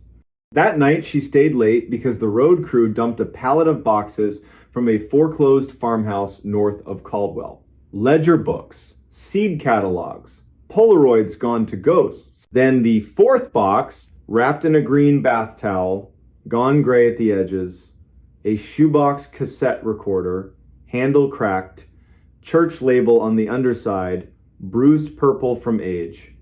Someone had written a name in laundry marker, then crossed it out. Beneath it, a new line in neat hand, East Meridian Baptist, choir room, do not circulate. Vesper did what good archivists do, carded it, numbered it, turned her lamp so the warm circle held the machine like a stage. And then the wind rattled the front door, lightning blew out the entry glass. She reached for the switch, turned, and froze. The play button was down.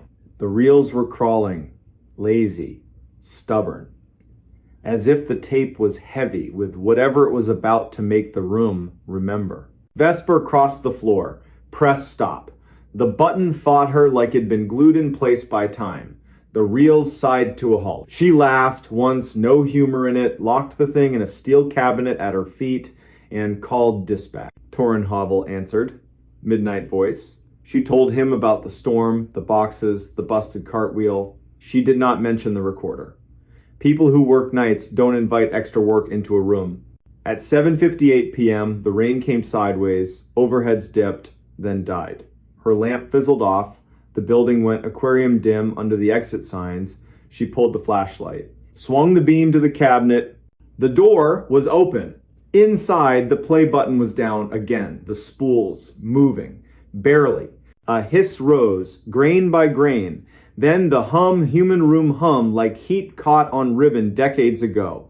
A woman cleared her throat. Trained voice, hymnal vowels. The room she was in back then held her like warm wood. If you have found this and you are not me, please stop, the woman said. Calm, terribly calm.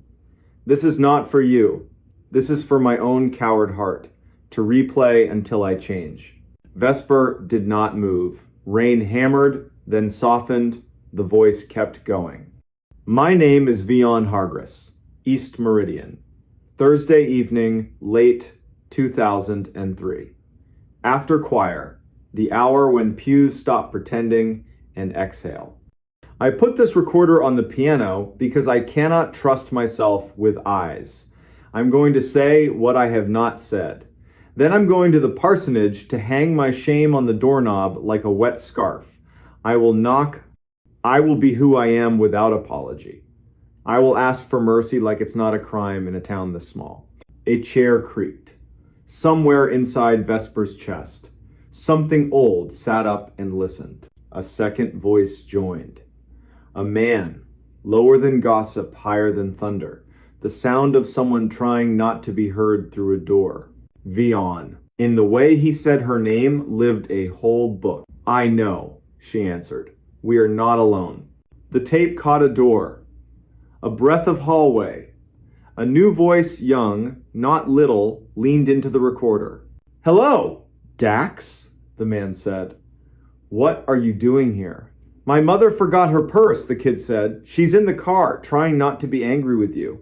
That sentence weighed more than the storm outside. Vesper thumbed stop. The button sank a fraction and bounced back.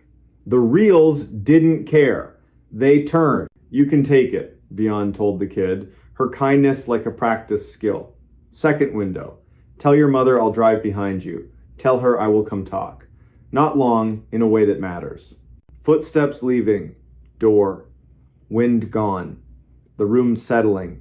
"This is foolish," the man said. His voice dropped half a tone.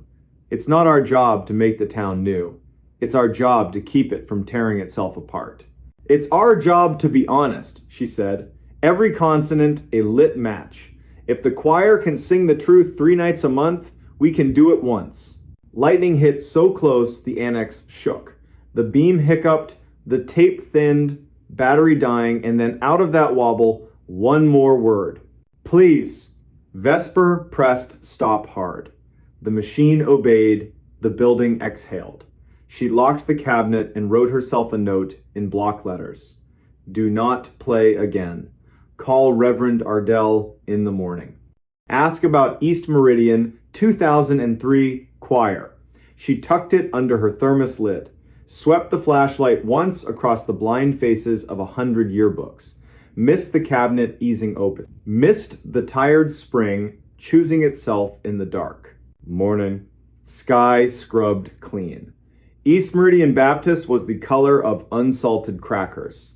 The door was unlocked. Of course it was.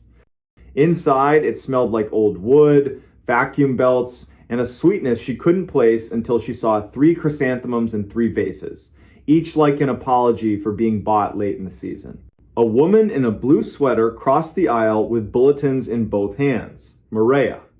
Short hair you wear after an illness and back. She already knew Vesper's name Reverend Ardell had called, and she already knew the question. "Vion Hargress," she said, settling Vesper into a pew. "Contralto, you could build a roof on. That year, cut this town open. She helped truth into songs. Truth into Tupperware on your porch. When it wouldn't fit a hymn. She died in the spring. Not all things wait for permission." "And the man?" Vesper asked, hating herself a little. "He left," Maria said softly. "That week. Sends coat money at Christmas. Signs from far away." The mother with the purse forgave him once on Maine, and he flinched like she'd thrown a stone. What can a tape do that memory hasn't already done? Vesper thanked her. 2 sleeves touched for a second like a pact between strangers. Back at the annex, she set the recorder on the table and microwaved tea because the air felt wrong. At 1:12 p.m., the bell on the door didn't ring. It just opened. Tall man, Kansas State cap, jacket with 3 past lives. He moved like someone listening for a fire alarm only he could hear. "Are you Vesper Lyle?" he asked. She nodded. "My name is Dax Hemphill. I grew up 6 miles east of East Meridian. My mother used to forget her purse. When she was tired of forgiving people, it gave her a reason to go back and be kind again. I think you have something that once listened to me when I was a boy." "How did you know?" Vesper asked. "I woke at 3, he said. Clock doing that slow blink. Room smelled like hymnals. Heard my name the way it sounded before my voice changed. I don't own a tape player. Something spooled anyway. I remembered a night when a woman's kindness saved a man's job and a boy's faith." That kind of memory doesn't come back unless it's been invited. I think you invited it. She made him tea because that's what slows air. Told him about the recorder, the way it wouldn't stop, the please. He nodded like it fit a sore place he thought he'd hidden. Asked to hear it. She said, "No, do not circulate," was written on the object itself, and archivists respect talismans. He asked again, but didn't move closer. The kind of stubborn she trusted. "I don't want to hear me," he said. "I want to hear her. The breath before she speaks. I want to remember what decency sounds like under bad lighting." Vesper turned the brass key. Lifted the machine with both hands. wrote a sticky note in plain sight. Hargress permission pending. Listening requested by Dax Hemphill. Then she pressed play. Hiss. Blanket of old air. Vion again, scratch brave. If you are not me, stop. If you will not stop, at least do the kind thing and listen all the way through. I am done being half brave. The machine jumped ahead on its own, like it knew where today needed to land. Back to the two voices after the kid left. Tires over road seams. We cannot, he said. We must not. You will kill what mercy they have for me. We can, she said, steadying him by syllable. We must. Do you think the Lord is confused by us? He said her name. She said his. The tape spared the names.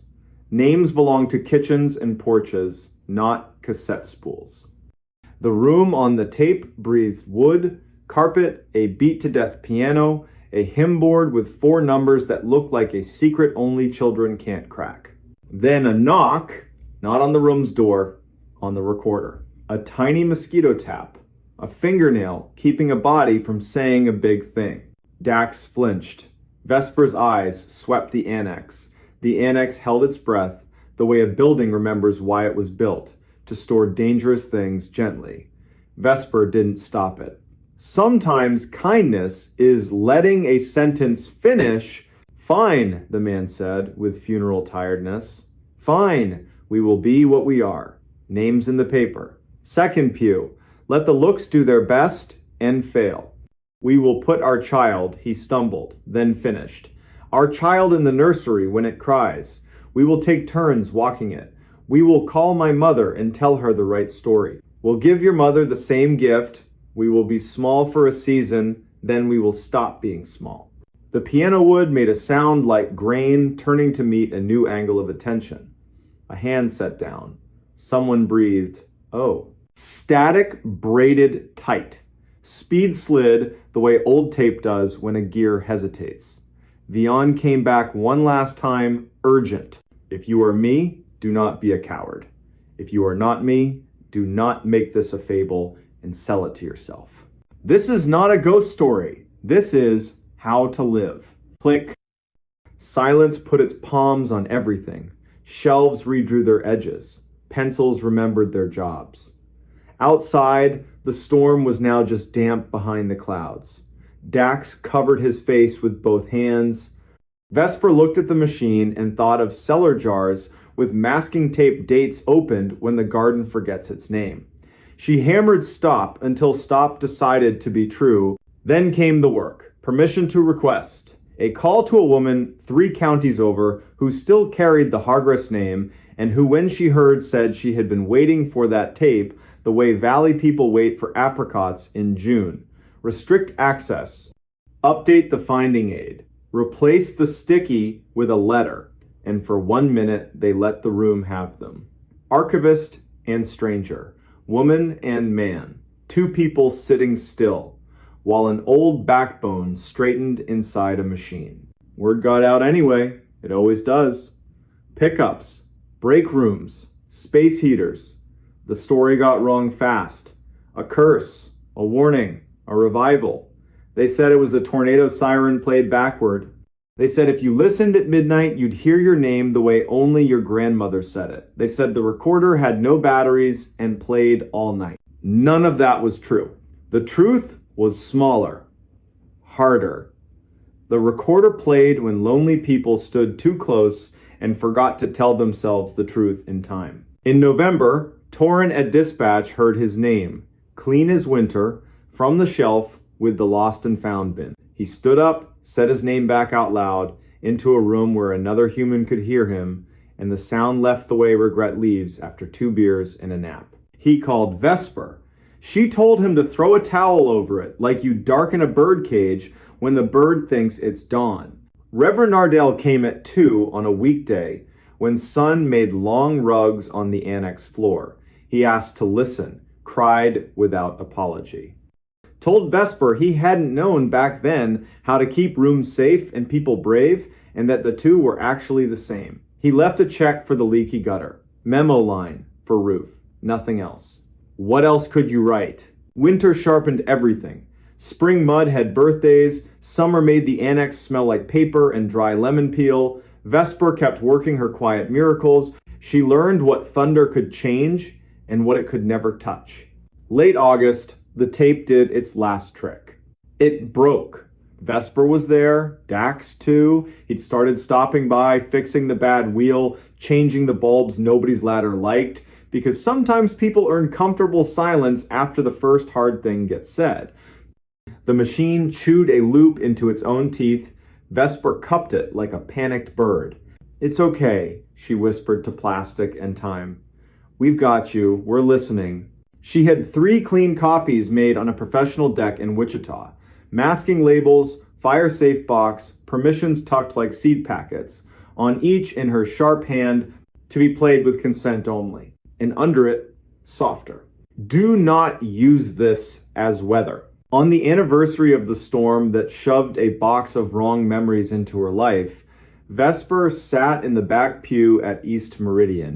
The building hummed with the quiet electricity of rooms that have been forgiven for what was done in them and what was refused and are willing, finally, to be only rooms again. Maria slid her a peppermint. They didn't say the names they weren't saying. The Hargris family wrote, "Keep it where it's surfaced. Don't let people make a party out of it. Let students hear it who think bravery is always big. Let tired people hear it when they need proof that decency can be made with 2 hands and 1 good sentence. Keep the names off. It doesn't need them." There was coffee and cookies in the annex hallway and a microphone that squealed once and then behaved. A reporter asked a trembling question. Vesper answered like someone who refuses to stage a drawing room drama when a kitchen table will do. "We're not here to gossip about the dead," she said. "We're here because a woman recorded who she chose to be and then did it.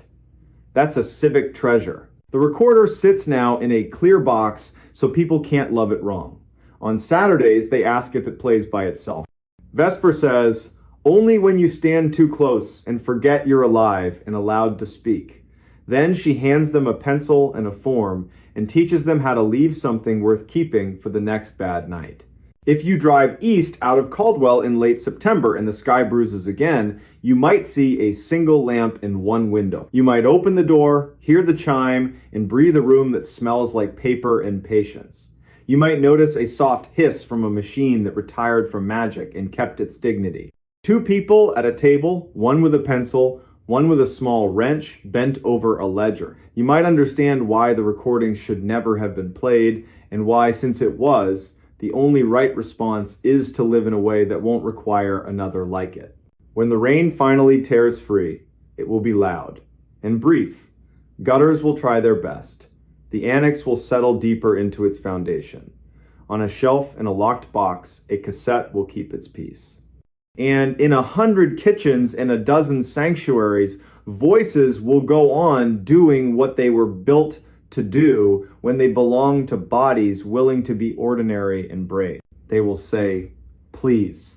They will say, "Stop." They will say, "Go now, it's time." And in the smallest, steady way that haunts longer than any ghost, they will say, "We are listening." The park ranger who found something he shouldn't have.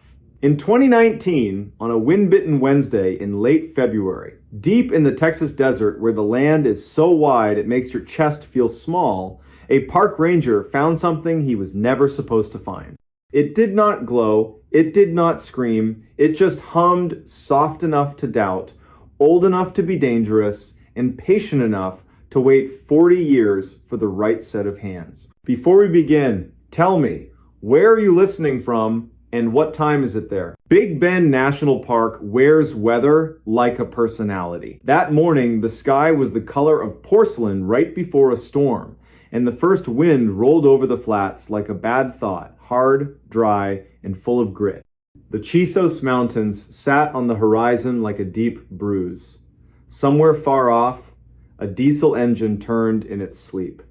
A red-tailed hawk hung motionless over the river road, and the river itself stayed out of sight, the way a secret keeps itself out of your mouth. Not gone, just waiting. Here Halden had the early shift. He pulled his green and white truck off a rough two-track and killed the engine. He left the last mechanical sound of the day right there in the silence and listened. Ravens argued along a basalt spine. The wind combed the sodal. He checked the radio, clipped to his vest, and patted the small pouch he carried, tourniquet, foil blanket, a roll of hard candy he never ate. He had been a ranger long enough that the ritual no longer felt like superstition.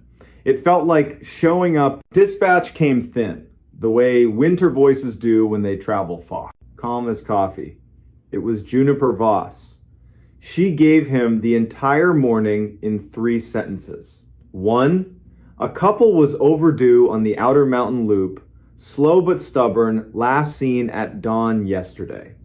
2. Border Patrol wanted eyes on a footpath out near the Santa Elena sector, something about boot prints clipping along with deer tracks.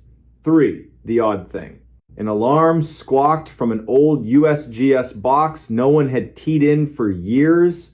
The unit was the kind that used to sunbathe on a little solar panel and gossip to Washington about rainfall or tiny quakes or numbers that made people in ties feel like they understood the desert.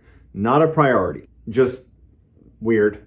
Copy your list, Keir said. I'll check the footpath first, then swing by the USGS thing if light holds. Keep the overdue loop hikers in my pocket. If they hit a wall, they'll beg your radio before noon. Juniper warmed. Appreciate it, Keir. Una's in Panther Junction, and she's listening. She wants a call the second that antique turns out to be anything other than a rattlesnake condo. Also, hold on to your hat. This wind eats. My hat and I have an agreement, he said, smiling into the windshield. Then he shifted into 4 high and idled the last 1/8 of a mile. Ocotillo leaned like fishing poles in a dream. The ground changed under his tires, hardpan to sugar, sand to flint. He stopped where a shallow arroyo opened its mouth and stepped into a moving silence, the kind that lifts sound off you in strips. The sun hit his cheek like a warm coin. The footpath wasn't a path so much as a set of habits worn into the land. One moment it disappeared, the next it returned. As if embarrassed, he followed it by the rules all animals obey. Where a coyote would choose shade, the prince chose shade. Where the wash cut deep, the traveler stepped high along the bank, then drifted back down. Keir could read height in the length of a stride, weight in the heel bite, worry in the way a left foot trusted soil more than the right. The tracks cut south and west. Not his business, unless the story moved too close to paperwork. He gave the arroyo an honest hour, then turned toward a low ridge where the old stone shows its hand. The USGS unit sat where Juniper said it would, half hidden in shin oak, a dust-colored box with a turtle-back lid circled by a ring of rocks meant to keep cattle from testing it. A ground rod poked up like a silver reed. A cable that should have run panel to sensor lay severed and curled in a small defeated loop. Everything about the box said one word: old. The agency badge on the lid was sunburned down to a ghost. Keir crouched and touched the lock. It had been cut once in some other decade, replaced with a newer hasp, then left alone. He had bolt cutters in the truck. He also had a phone and a supervisor whose caution had kept more people alive than anyone would ever be able to count. He radioed Una Ketteridge and reported only the facts, no adjectives. Feels like a history lesson, Una said. But it pinged the system. Could be a dead battery hiccup, could be a bored cow, could be a deer with opinions. Use your judgment. If you cut it, I want eyes on whatever you see. On the walk back to the truck, the wind had put on a better shirt. It had shoulders. He returned with the cutters, braced the box between his knees the way you steady a barrel, and bit through the hasp in one clean press. The lid lifted, reluctantly, seal hiss, a sigh. Inside, a spray of sand in a neat gray well. At the bottom, dry as the moon, sat a metal cylinder the size of a coffee can, strapped in place. A conduit ran out of sight underground, snug, official. On the cylinder, a hand-etched label slept under yellowed tape. Lechuguilla Array, Node C, date July 1976. Keir didn't say anything out loud. Lechuguilla is a cave in New Mexico, days to the north, in a world underground, but the word tastes like limestone and men with carbide lamps. He snapped a photo, sent it to Una, and waited. The wind set a hand on the oaks and took it back. Una returned with a name, Harlan Sevier, at USGS. He says that's a shock sensor, not seismic. They use them at the tail end of certain tests to see if anything rattled. He also says if you'll be a saint and bring the cylinder here, their archivist will buy him dinner if it's got the word Lechuguilla on it. Happy to fund your stake, Keir said. One more look before I break the strap. He slid a hand along the cylinder.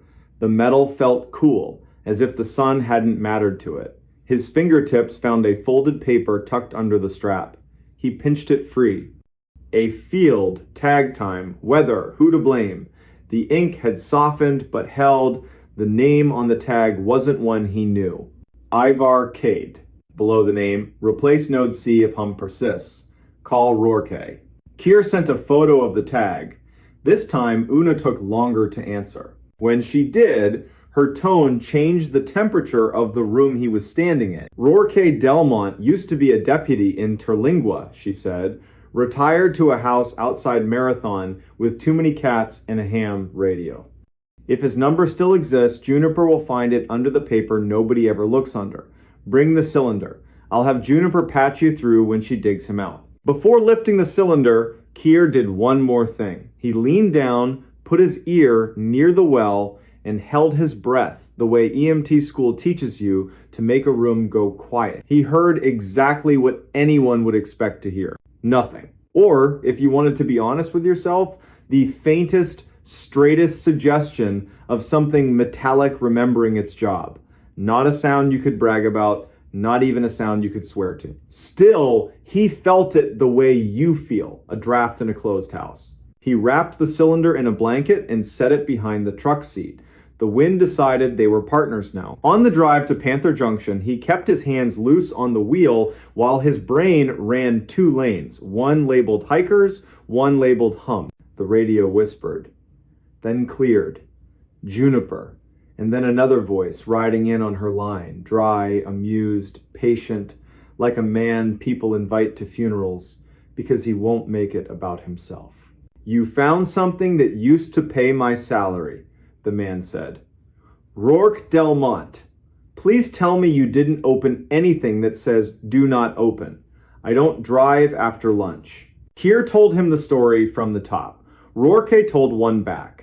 It started in the 1970s when men wore ties into the field and ended when people stopped writing months out longhand. The short version, at the end of a certain era, a few hush-hush pieces of gear got planted in places they didn't belong and then forgotten when one team assumed another team would clean up. It wasn't sinister, it was human. Drawers are easier to open than to close. Ivar Cade, Rourke said, trying the name on his tongue.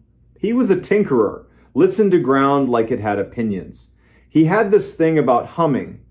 Said if a box hums, you treat it like a street dog, no sudden moves. Stop when it stops. Sounds like his note. If you get that cylinder into your office and crack it, and something inside looks like it wants to be played on an old machine, call me back and let me be foolish one more time. I promise, Keir said, because men who talk like Rourke do not ask for many promises. Panther Junction did its lunch hour ballet as Keir rolled in. High schoolers in borrowed hats argued about which loop had a better spring. A sunburned couple congratulated themselves for picking the Vista Trail instead of the Tree Trail. Una met Keir at the side door and walked him down the coffee and dust hallway to a small room she called the museum, because if she didn't love it, it would have become a closet. The cylinder went on a table cleared of maps that had been retired by someone who refused to admit it. They did it by the book. Photos first, as if the object had a lawyer, gloves next. The strap had baked into one long sigh. It gave when asked. Under the lid was not a riddle. It was a spool of quarter-inch tape wound neat, the kind that used to carry voices and now mostly carries nostalgia. Una didn't rout politely. "Rourke, it's your foolish day." He promised 15 minutes and made it in 12. He looked like the part of Texas that doesn't apologize, pearl snap shirt, jaw that only meets a barber when forced. He carried his machine under his arm like a hymn book someone kept by the bed. He set it on the table with gentle authority. "I kept one," he said, "in case my cousin wants to hear his band from 1983 and pretend it matters. Let's hope the belts haven't turned to spaghetti." They threaded the tape, slow, careful. The tape looked good. Old, yes, but not brittle. Una closed the smoked lid with both hands. Rourke pressed play. The machine thought, then did the thing it was born to do. Sound came. Not music. Space. The kind of wind you only hear inside a square room where corners argue. Beneath the wind, metal ticked, cooling, settling. A voice tested a frequency and lost interest. Silence held its breath too long and then broke in two. A different voice, young, certain read a time and a barometric pressure, and then ducked his head like he was embarrassed. Minutes walked by and refused to hurry. Keir forgot he was standing. Una leaned without leaning. Juniper appeared in the doorway and didn't cross it. Around minute 11 or 12, voices started coming in more often, short barks of men in sun stupor.